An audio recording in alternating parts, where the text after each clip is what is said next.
Hi friends, welcome to our channel. இன்னைக்கு நம்ம பார்க்க போற ரெசிபி வந்து காலிஃப்ளவர் ஸ்டஃப்டு பூரிஸ் செய்ய போறோம். அதுக்கு நான் 1/4 கிலோ கோதுமை மாவு எடுத்து வச்சிருக்கேன். அது கூட 1/2 டீஸ்பூன் தனி மிளகாய் தூள், 1/4 டீஸ்பூன் மஞ்சள் தூள், ஜீரகம் வந்து நம்ம ஃபர்ஸ்ட் ஃப்ரை பண்ணிட்டு நல்லா வறுத்துட்டு அதுக்கு அப்புறம் பவுடர் பண்ணி ஒரு 1/2 டீஸ்பூன் போட்டுக்கணும்.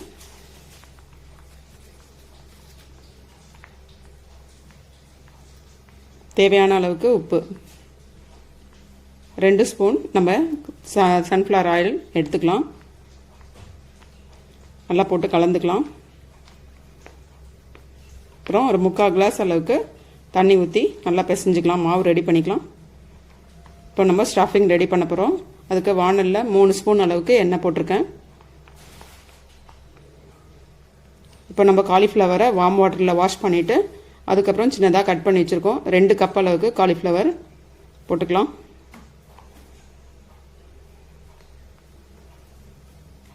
நல்லா பொன்னேரமாக வறுத்துட்டு 3 வெங்காயம் எடுத்திருக்கேன், சின்னதாக கட் பண்ணி போட்டிருக்கேன், அதையும் சேர்த்துக்கலாம். ஒரு பச்சை மிளகாய், கருவேப்பிலை, கொத்தமல்லி கொஞ்சோண்டு,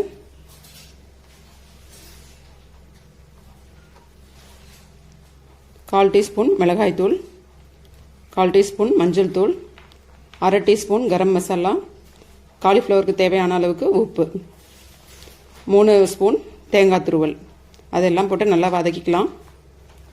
1/2 கிளாஸ் தண்ணி ஊற்றி நல்லா கொஞ்சம் வேக வச்சுக்கலாம். ஒரு 3 நிமிஷம்.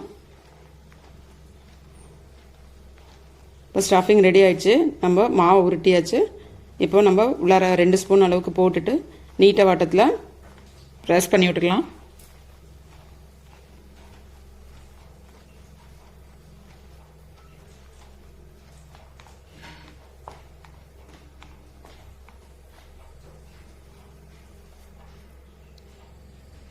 ஆப்போசிட் சைடில் நல்லா ஃபோல்டு பண்ணி விட்டுட்டு சைடில் நம்ம ப்ரெஸ் பண்ணி விட்டுடலாம். இப்போ இந்த மாதிரி எல்லா மாவையும் ரெடி பண்ணி வச்சுக்கலாம்.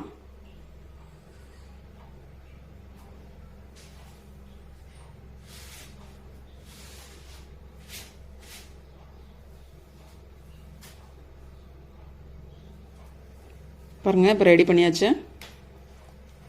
இப்போ பேனில் எண்ணெய் சூடாயிடுச்சு. கொஞ்சம் கொஞ்சமாக போட்டு எடுத்துடலாம். பூரி வறுத்துடலாம்.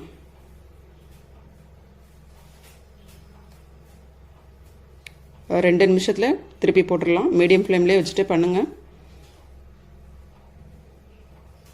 ரெடி ஆயிடுச்சு.